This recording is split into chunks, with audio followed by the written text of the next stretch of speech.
Greetings and welcome to this Roll for Crit review. Today we're taking a look at Cryptozoic's Cult. In this game, you want to prove that your cult is the best cult, and you'll be doing so by either summoning your god or spreading so much influence in the town that people will have to accept you as the true cult. At its core, it is a worker placement / bidding game.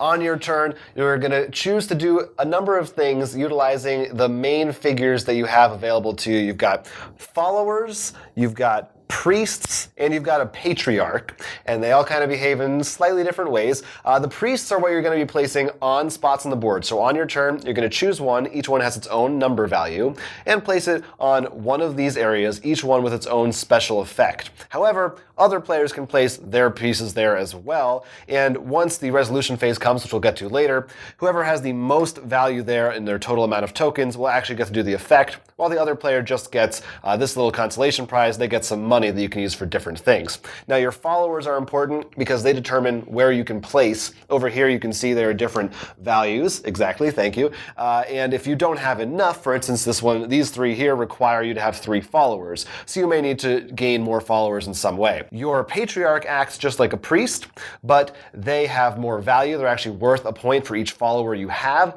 and you can kind of upgrade them in other ways as the game goes on as well. Once you're done, if you have assigned all the priests that you want, you can tip your patriarch over. That indicates that you are praying, and you pass for the round. Everyone else can keep going if they want to. You get to do something like you could buy one of these cards down here, or you could sell those cards over there.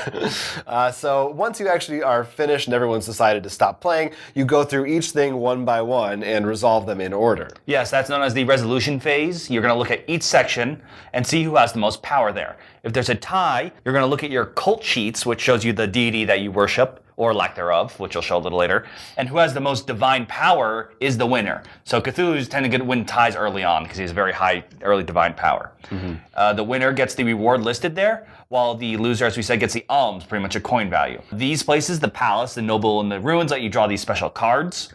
The forum, which is really important, lets you get the supreme one. This card lets you give +7 strength to your patriarch, and at the start of the next round, you can decide to celebrate, which means you skip all your turns that round, but you get this big bonus effect. So it's a risk-reward depending on your position in the game. Yeah, exactly. But there also are the win conditions that pretty much you want to win throughout this board. There is the building altars. If you can build 5 of these altars, which you can do through the Artisan District, you win the game. If you can get 4 of these fanatical mobs, which is done through the guard quarters, you win the game.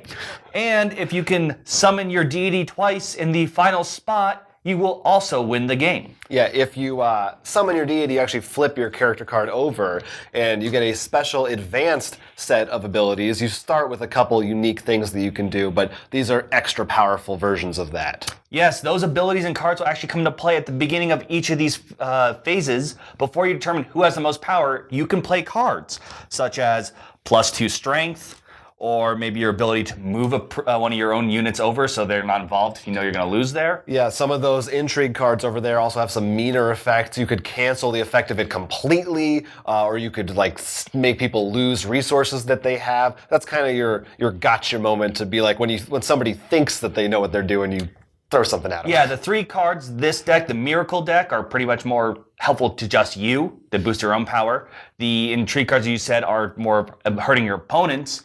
And the final set of licenses. The licenses are more of constant effects. They stay out in front of you. They get effects pretty much making people pay you every time you step on a spot, allow you to use a spot even if you don't have enough followers. So they're definitely strong, and they boost your patriarch. So they're definitely good to get. So it's a game in the cult genre theme, not specifically aligned to any one, such as a Lovecraft that you'd expect, although there is the Cthulhu. You've also got a bunch of different types of gods in there, so there's a very interesting kind of lore involved in that, and in general, the art style, I think, is nice. This is a stupid thing, but I really enjoy the font written above each of these. Hey, it's the little things. It's the little things that count. It is a pretty straightforward game. Like I said, you're basically on your turn just bidding, or passing. Essentially, that's what you're doing. But the depth and the complexity really comes into play of trying to figure out what is everybody else going to do? What do they want that I either want to stop them trying to get or that is going to compete with me? And especially those different win conditions really creates a lot of interesting decisions because you may decide early on you're going for one specifically, or you may wait and see what ends up being an easier one for you to go for. And you may not exactly know what people are going to try to do. It goes up to 5. The more players there are, maybe you have 2 people going for different things completely, and you might have to decide which one's scarier to me to try and go after, to compete with them in that. The other really complicated thing for me is the taking your followers and using them as best as you can, because a lot of the abilities require you to sacrifice followers to this common pool area. These are pretty much units you don't have access to yet.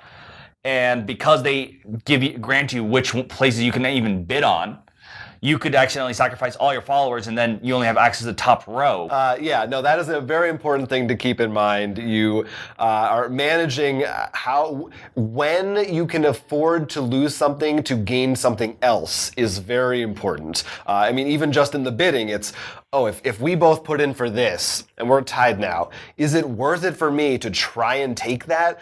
If they keep going at it, I could potentially just be wasting my whole turn, which is something that you see in pretty much any bidding game like this, but it seems to be really a heavy theme in this one in particular. It is definitely, you can see there are 13 spots on the board, and when you first sit down to play it, it can be a little overwhelming trying to remember what they do, and more importantly, which ones are strategically good ideas to choose and when. Yeah, they even suggest not to play with 5 players for your first game. Yeah. And they do also walk you through like which gods are better to kind of help you out in earlier games or with fewer number of players. So that's the thing. If you're not someone who is into analysis paralysis, it can really come up, as I think it can in any kind of game, like a lot of worker placement games where there are a lot of choices, especially when you're newer to the game. Well, in particular, when I think of worker placement, usually it's once I place my worker here, I've taken that slot. Mm-hmm. Technically, each spot has infinite slots. Everyone could throw everything here. Right. Just a huge throwdown at the slums. But that doesn't have that. Because of that, there's a lot more like, I could go there and try to fight for it, or maybe not. There's so much thinking going on. And it can be intense. And maybe this could be completely different. Maybe your group plays quickly. I think most people, you're going to have a lot of thinking going on there, which can be a pain. But in spite of that, I did really enjoy the game. I found the different win conditions, even though, like you said, sometimes it can feel like, now one of them, if it starts to trigger, could lock everybody in. I still appreciated them, and I really appreciated that there's not a point value. It wasn't as bad as, we were even joking, like, what does money give out when you're left over? It doesn't! Right. But though it's not fully, I don't think it's really the game. It could just be us more of the lock. It's just more of a curious thing we've noticed. It's a little both. For me, it's like I like part of it, but also really dislike was how a lot of mechanics lock you out of the game. The followers I mentioned, for example, like sometimes you sacrifice just 2, let's say, and you really need to get to this row. Mm-hmm. But it could take you 2 turns because everyone's already going to always hold the port. We had one game when I used up a lot of my followers because I thought, I can just get to the slums. But one person kept locking it down. And it was impossible for you to forever get followers again. It is one of those games, I think, where a big part of it is keeping each other in check. Mm-hmm. And kind of, there's like a table talk component where you have to look around and say, hey, that person is really doing this, and we shouldn't let them do that. Which sometimes I enjoy, and sometimes I really don't enjoy it. Your mileage will vary on that one as well. The cards, some of them, I'll put 2 cards out here, for example, have this symbol, which means you can't use it unless your god has been summoned to its dark side, which can be really disappointing, especially first round if you went to the runes to draw miracle and you draw that. Like, sure, late game it's great, but then you're like, I wanted a boost now. Yeah, overall it's definitely something that I don't think you're going to get the most value out of it on your first playthrough. It's especially something that is good if you have players who are familiar with the components of it, who know what types of cards are going to come out so that they can be ready to counter and prepare for it. Absolutely. I think the first time you play through it can be a little confusing and even defeating, it feels at most. But if everyone has a little bit more experience at the table and an understanding of what places are better and how to make sure someone, if they know some getting a little bit too far, so you can stop them before they really snowball, will make the game so much more enjoyable. Yeah, I really did enjoy it, honestly, quite a bit, and especially considering just hearing the title Cult. We have so many Lovecraft-themed games about cultists and such, so I didn't know that I would love it, but it does go beyond that theme. It takes it in an interesting direction that I haven't seen too many games that quite do the bidding style in this exact way, so I enjoyed that. I really did. I mean, come on, not only is there only one Lovecraft representation, which is nice as you said, atheism is one of the cults, and that's fantastic. You can worship atheism. Now let's summon up our crits and misses for Cult. Choose your god wisely. For crits, the worker placement and resource management mechanics bring about some very interesting choices and some tough decisions that you have to make on your turns. Knowing where not only you can place your priests, but where your opponents can, will make everyone keep track of each other's followers, meaning that there's a bit more interaction and following of the game instead of just when your turn ends, you look at your phone. It can be extremely satisfying to build effective engines using cards you've picked up along the way, or even some that allow you to bypass requirements for larger spots altogether. There are multiple victory conditions, so you can decide for yourself what strategy you want to take every time you play. No points required. Misses. Newer players may have a bit more of a difficult time and may require additional playthroughs before the game really shines for them. The game itself is pretty straightforward to play, but trying to learn every single spot on the board and how they work with each other can take a little while.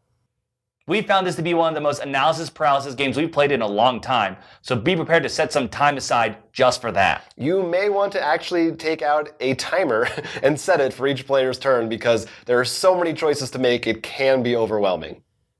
Even though this game provides multiple paths to victory, none of which being just get the most points, we did find that this game had some issues with either runaway leaders or you may find out you're king-making near the end of the game. Cult Choose Your God Wisely provides simple mechanics with a high learning curve. This can seem daunting to new players, but if you really put the time into it, Cult will accept you into the fold. I do think once you get over that initial hurdle, it is a really satisfying game with a fair amount of depth to it. You can play multiple times, and especially with the different gods that you have as options, each with their own abilities, they're not exactly asymmetrical, they're not super different, but they do allow for some variance in your strategies, so there is some replay value there, along with just all the different paths and the different combos you could come up with of which spots on the board you think are more valuable than others. There's a lot going on there. The game honestly surprised me in how much that I liked it. I did like it a lot. Yeah, if you're looking for a game with high skill, this is perfect because it not only requires you to really think of how to use everything to your advantage. For example, the follower system is really cool with how it tells you where you can bid, but you got to be very careful how many followers you sacrifice and keep to make sure you have a good balance. And that way you have to read other players as well. This game really rewards you, I feel, when you actually do a smart move. Yeah, for sure. And, these Cultist Minis are pretty cool. Yeah, not too many minis, the perfect amount. Yeah, the perfect amount. They're just enough to, when you put one down, because they're worth so many points, it really does kind of feel like this is my spot. It is interesting because they can be weaker than some of your priests at times early on. Yeah. But then later you can be like, there's 20. Deal with it. So a lot of cool stuff going on. Hey, if you've joined a cult of your own, maybe Roll for Crit could be sort of a new cult and we could be your leaders, please comment below and talk to us about how that's gone for you. If you have a favorite god from this game, if you're a backer of the Kickstarter, one of those people, maybe you got some cool exclusives that we didn't get here. I don't know what they had going on. Also, maybe some tips and tricks to help the new people learn how to get into this game quicker. Yeah, help us improve as well. Do that in the comment section below, please, or follow us at other places. You can find them in the description. This has been our review of Cult from Cryptozoic. I'm Jonathan. I'm Will. And this is Roll for Crit. Don't forget to like and subscribe for more awesome board game content from Roll for Crit. And please leave a comment. We're lonely.